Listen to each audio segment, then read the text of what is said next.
The sound of a wailing infant pierced through the raucous din of the dusty dollar saloon, bringing the poker game, drunken arguments, and piano playing to an abrupt halt. Every weathered face turned toward the batwing doors where Eliza Kincaid stood, her auburn hair falling loose from its pins, her green dress stained with dust from the long journey, and a squalling bundle cradled in her trembling arms. It was 1876 in Silver Creek, Wyoming Territory, a dusty outpost town that had sprung up alongside the railroad. The late afternoon sun cast long shadows through the saloon windows, illuminating floating dust particles and highlighting the tears streaming down Eliza's exhausted face. "Shut that brat up or take it outside," shouted a red-faced miner from the corner. Laughter erupted around the room as Eliza's face flushed with embarrassment. 3 days of travel with little food and even less rest had brought her to this God-forsaken place, her last hope hanging by a thread thinner than her worn shawl. "I need help," she announced, her voice barely audible over her daughter's cries. "Please." The piano player resumed his tinny tune, and most patrons returned to their drinks, dismissing her as just another desperate woman with a bastard child, a common enough sight in these frontier towns. But one man remained focused on Eliza. Xander Caldwell sat at a corner table, his weathered Stetson pulled low over piercing blue eyes. Unlike the others, his expression held no mockery, only quiet assessment. The tall cowboy rose from his chair, his spurs jangling softly against the wooden floor as he approached. "Madam," he said, his voice low and even, "that little one sounds mighty hungry." Eliza clutched her baby tighter. "I haven't been able to feed her properly since yesterday." Xander nodded solemnly. Without hesitation, he reached for the child. "May I?" Hesitantly, Eliza surrendered her precious bundle. To her surprise, Xander handled the infant with practiced ease, cradling her against his broad chest. The baby's cries quieted to whimpers as he gently rocked her. "Well, I'll be damned," muttered the barkeep. "Caldwell's got the magic touch." More laughter rippled through the saloon, but this time it held a different quality, amusement tinged with something like respect. "My sister had 4 little ones," Xander explained to Eliza. "I helped raise them after her husband died at Antietam." He nodded toward a door at the back of the saloon. "There's a kitchen through there. Let's get some warm milk for this little lady and maybe something for you too." Eliza followed him, conscious of the curious stares. In the cramped kitchen, a round-faced woman named Martha looked up from chopping vegetables. "Another stray, Xander?" she asked, wiping her hands on her apron. "This lady and her baby need some nourishment, Martha. Can you spare some milk?" Martha assessed Eliza with kind eyes. "Of course. Sit yourself down, honey. You look dead on your feet." Within minutes, Eliza was seated at a small table with a bowl of stew before her and a cup of warmed milk for the baby. Xander showed her how to dip a clean cloth into the milk and let the baby suckle it. "What's her name?" he asked as the infant eagerly accepted the makeshift bottle. "Emily," Eliza replied, her voice catching. "She's just 4 months old." "She's beautiful," Xander said, his rough finger gently stroking the baby's soft cheek. "Got her mama's eyes." Eliza felt tears threatening again. No one had shown her such kindness since her husband died. "What brings you to Silver Creek?" Xander asked, careful to keep his tone conversational rather than prying. "My brother," Eliza explained between hungry spoonfuls of stew. "Edward Kincaid. He works for the railroad. I sent a telegram, but—" she faltered. "When I arrived, they told me he'd been sent up to the Northern Line. Won't be back for at least 3 months. And you've got nowhere to stay," Xander concluded. Eliza nodded, embarrassment coloring her cheeks. "I spent the last of my money on the stagecoach fare." Martha, who had been listening while pretending to focus on her cooking, interjected.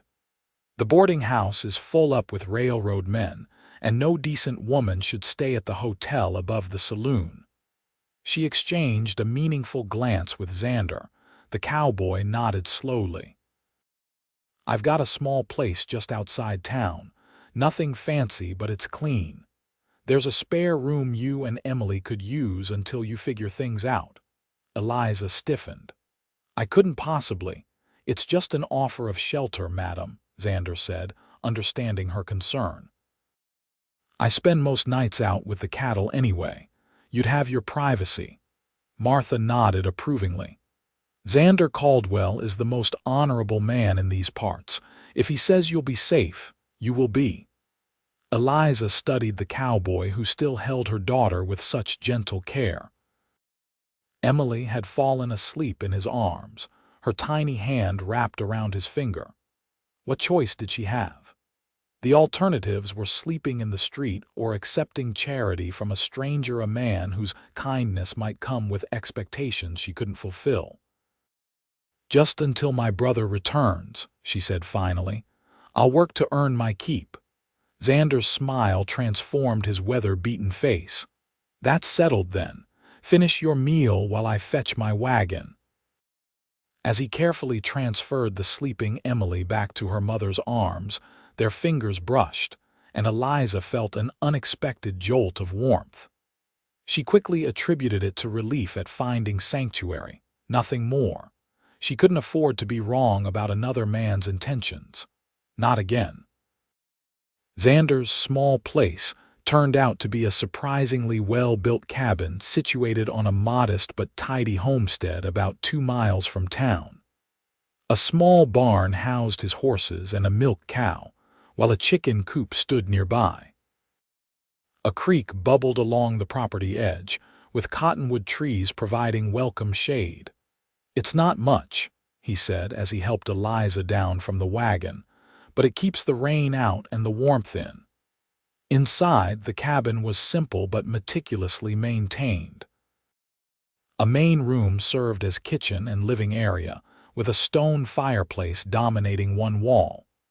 2 doors led to separate bedrooms, and to Eliza's surprise, there was actual furniture, not just crude frontier pieces, but items that spoke of care and craftsmanship. "Did you make these?" she asked, running her hand along the smooth surface of a rocking chair. Xander nodded, a hint of pride in his eyes. "Winter evenings get long. Woodworking passes the time." He showed her to the smaller bedroom, which contained a narrow bed with a surprisingly comfortable mattress, a small dresser, and a beautifully carved cradle.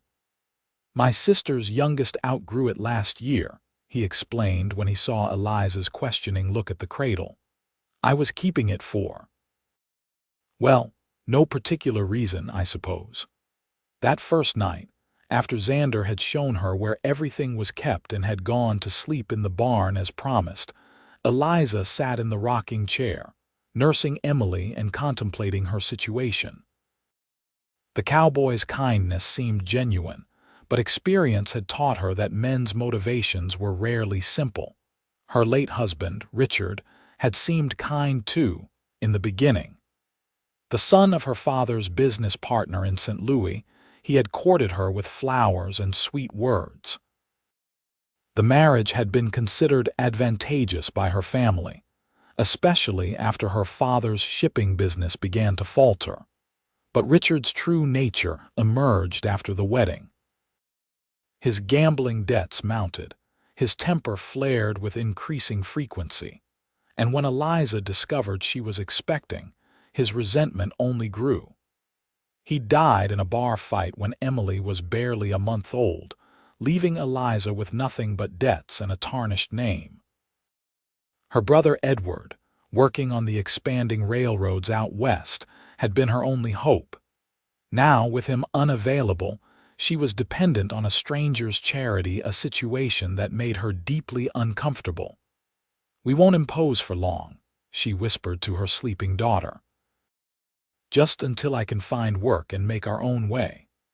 The following days established a routine.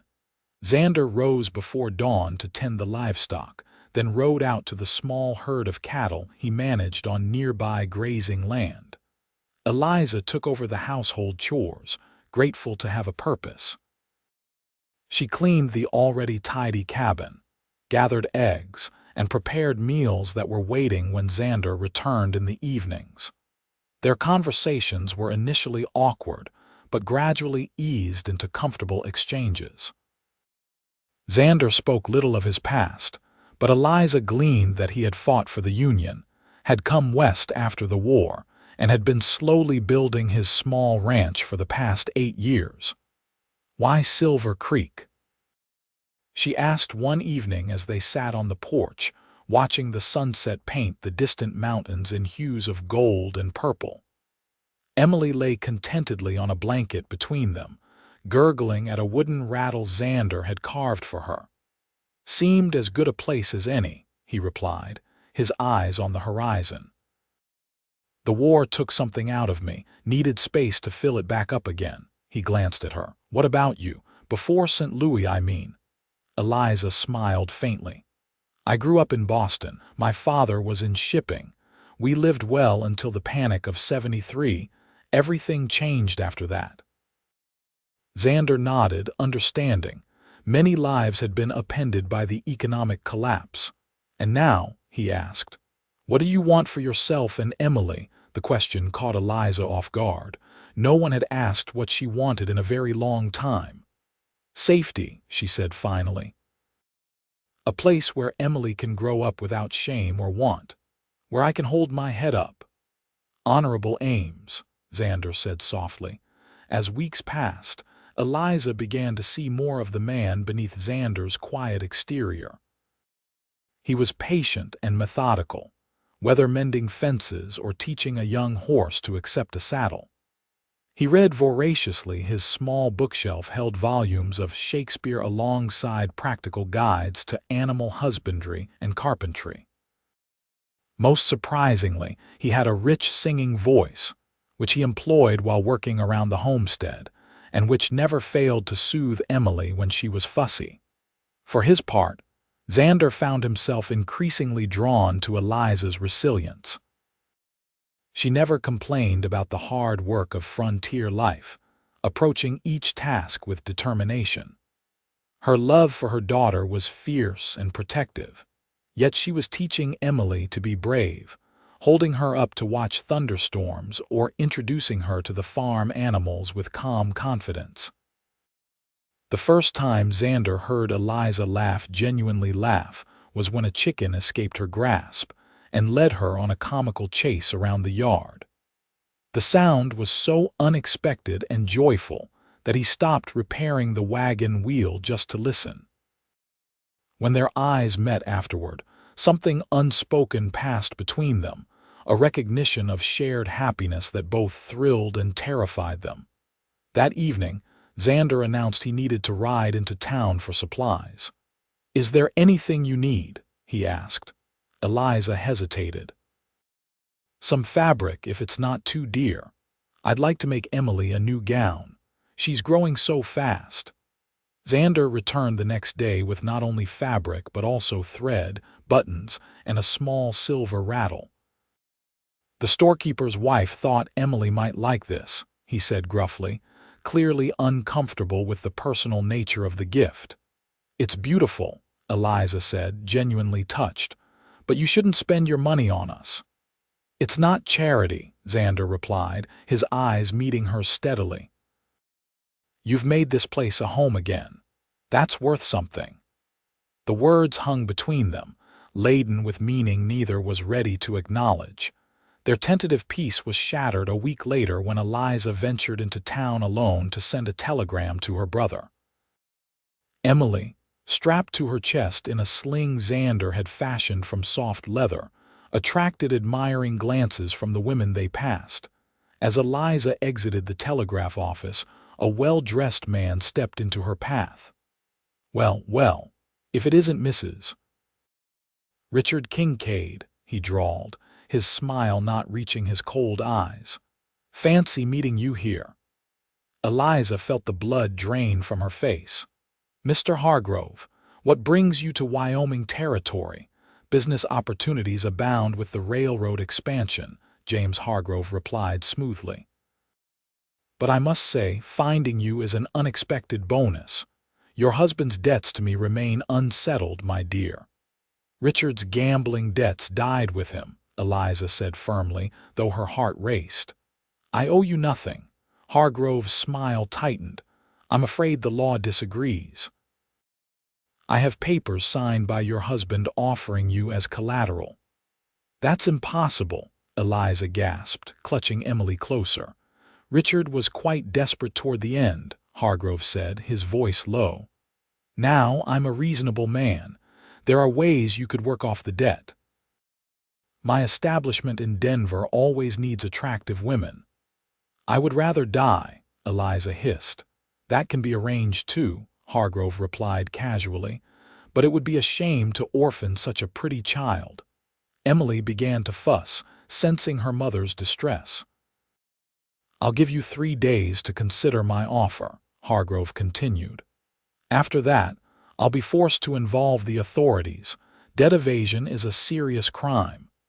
He tipped his hat and walked away, leaving Eliza trembling in the dusty street. She returned to the homestead in a fog of fear, her mind racing through impossible options. She could run again, but where? With what money?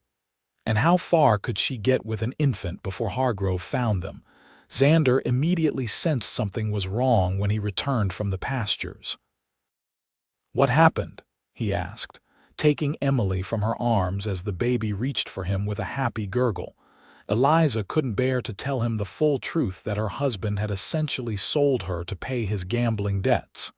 The shame was too great.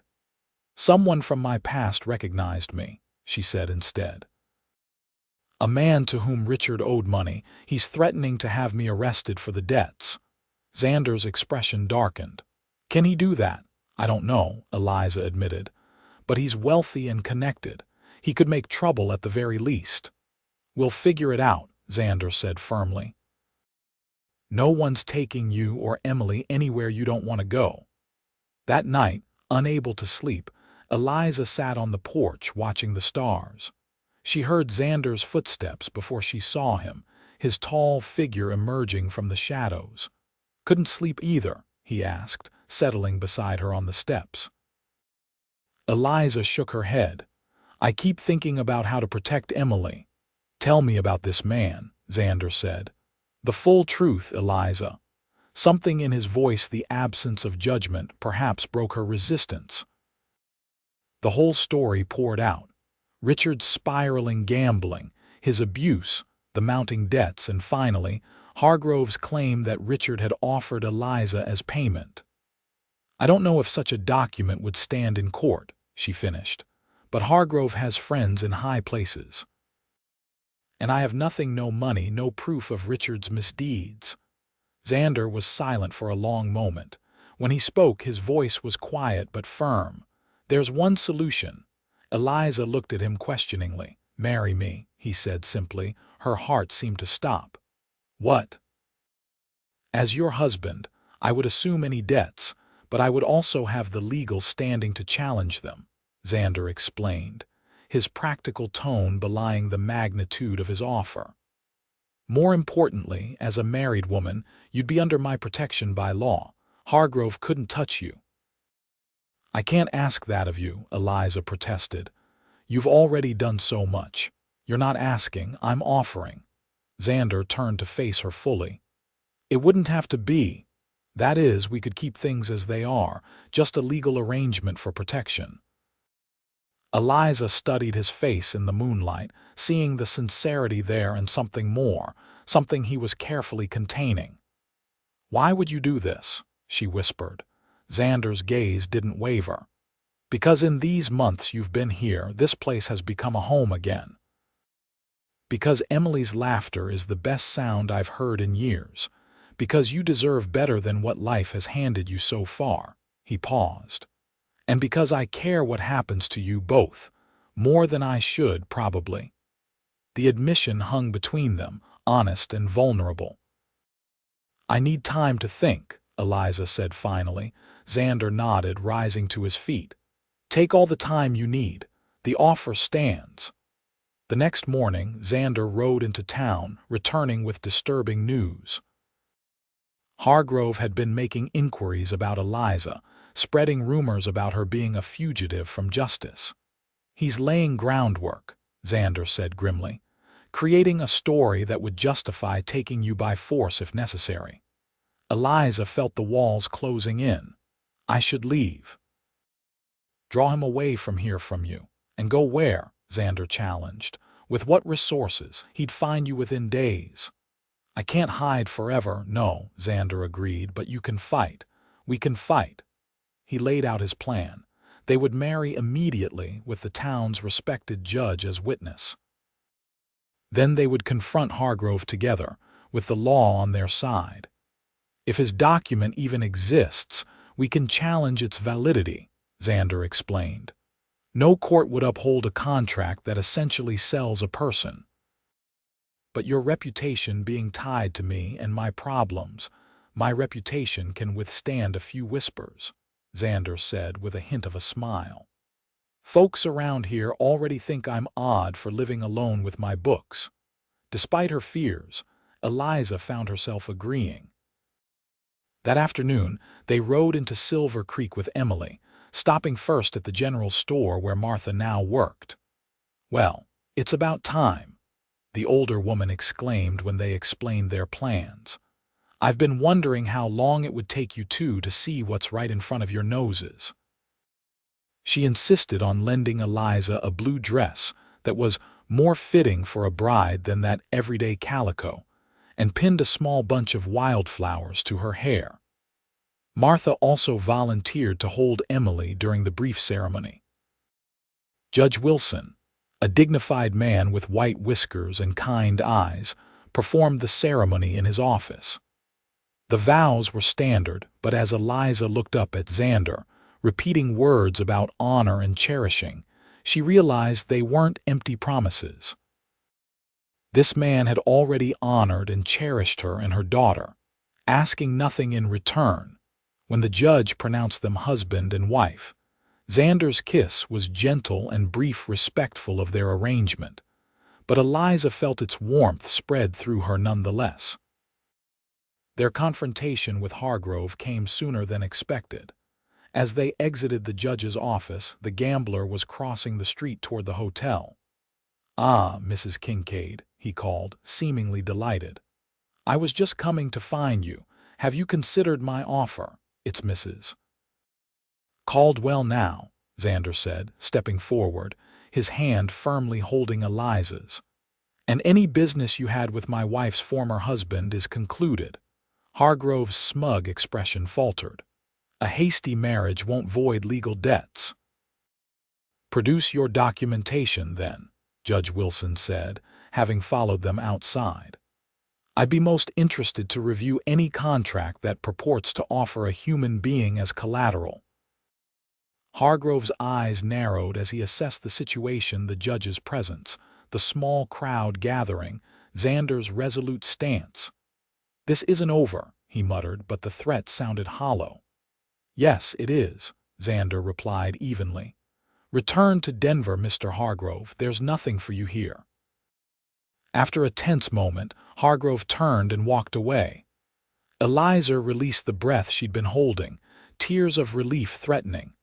"Thank you," she whispered to Xander as he gently reclaimed Emily from Martha's arms. "Let's go home," he replied, the word home carrying new weight now. That evening, as Eliza prepared for bed in what was still her separate room, she found herself restless. The day's events had changed everything and nothing. She was safe now, legally protected, but where did that leave her heart? A soft knock at her door interrupted her thoughts. Xander stood there, looking uncharacteristically uncertain. "I wanted to check that you and Emily have everything you need," he said. "We do. Thanks to you." Xander nodded, lingering in the doorway. "I meant what I said before. Nothing has to change between us if that's what you want." Eliza studied him, this man who had shown her what true strength looked like. Not domination or control, but steadfast support and respect. "And if I want things to change?" she asked softly. Xander's eyes widened slightly. "Then we would take it slowly, get to know each other as husband and wife, build something real." Eliza took a step toward him. "I'd like that." The smile that spread across Xander's face was like sunrise breaking over the mountains. He reached for her hand, his touch reverent. "I never expected to find a family again," he confessed. "After the war, I thought that part of life was closed to me. And I never expected to find a man I could trust," Eliza replied. "After Richard, I believed that kind of happiness wasn't meant for me." "Maybe we were both wrong," Xander suggested, his thumb gently stroking the back of her hand. From the cradle, Emily made a soft cooing sound as if adding her agreement. They both laughed, the tension breaking. "One day at a time," Xander proposed. "One day at a time," Eliza agreed. Their first real kiss as husband and wife was tentative, but full of promise, the beginning of something authentic and hard-won. 3 months later, Edward Kincaid finally returned to Silver Creek, surprised to find his sister not only settled but married, with a thriving vegetative garden and a small business selling eggs and butter to the town's residents. "You've done well for yourself, Lisa," he said as they sat around the dinner table, Emily babbling happily in Xander's lap. "I worried about you after Richard's death." "I found my way," Eliza replied, exchanging a warm glance with her husband. Later that night, with Edward bedded down in the barn for his brief visit, Eliza and Xander sat on their porch as had become their custom. The autumn air was crisp, the stars brilliant in the clear Wyoming sky. "I received a letter from Martha today," Eliza said. "Hargrove's gambling house in Denver burned down. Apparently, he's headed to California to try his luck there." "Good riddance," Xander replied, his arm comfortably around her shoulders. "Though I almost owe the man a thank you." Eliza looked up at him questioningly. "If he hadn't threatened you, I might never have found the courage to tell you how I felt," Xander explained. "Is that so?" Eliza teased. "And how exactly do you feel, Mr. Caldwell?"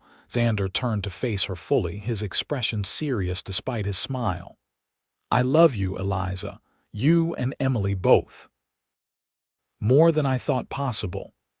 "And we love you," she replied, her heart full. "Our protector. Our home."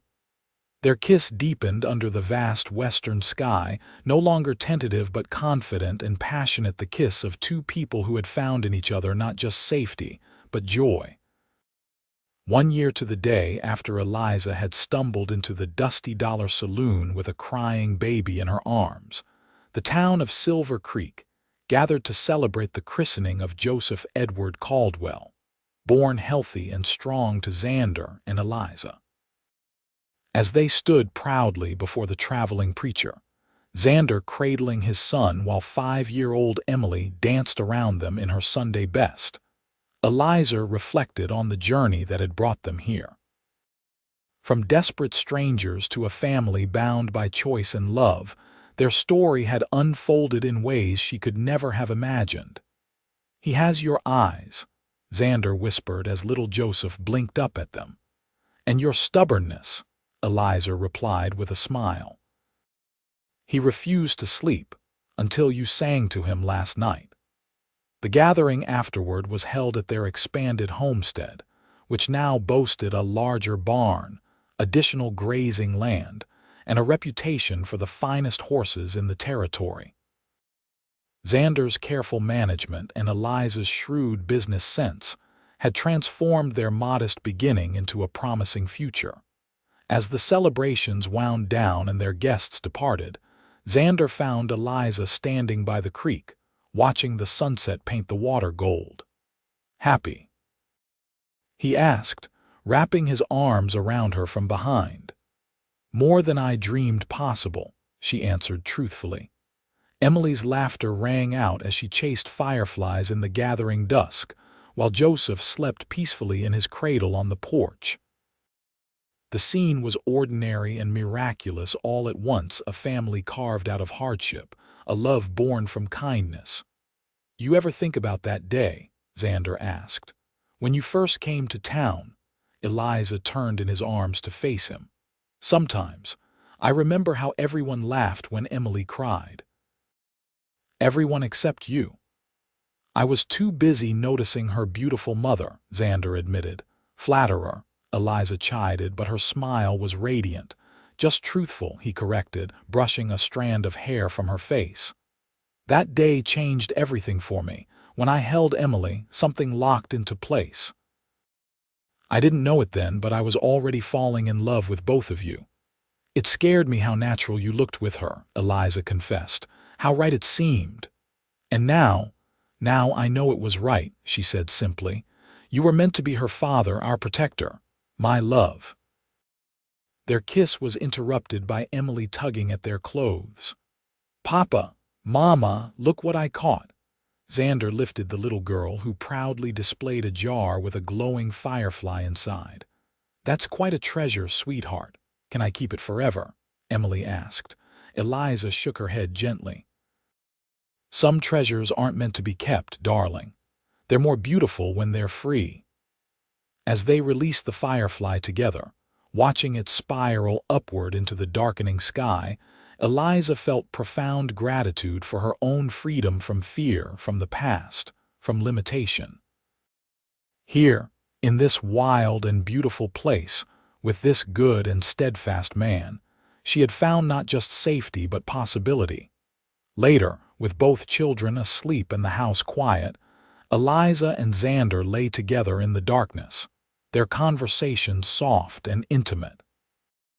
"I have a surprise for you," Xander murmured, his fingers tracing lazy patterns on her bare shoulder. "Another one." The rocking chair for Joseph was surprise enough. "This is different," he said. "I bought the old Saunders place that adjoins our land to the south." Eliza propped herself up on one elbow. "Xander, that's 50 more acres at least. With water rights to the creek and good grazing land," he confirmed. "Room to grow." "It's a wonderful investment," Eliza said. "But what made you decide now?" Xander's smile was visible even in the dim light. "I was thinking about the future. Our children will need space, and maybe their brothers and sisters too." Eliza's heart swelled. "Are you suggesting we might need room for more Caldwells?" "Only if you want that," he said quickly. "I know Joseph is still young," and she silenced him with a kiss. "I want that," she whispered against his lips. "I want everything with you, Xander Caldwell, the good days and the hard ones, the whole future, whatever it brings." In the quiet darkness of their home, with their children sleeping peacefully and their land spreading out around them full of promise, Eliza and Xander held each other close, two souls who had found in each other not just shelter from life's storms, but the courage to build something lasting and true on the wild frontier of their shared hearts.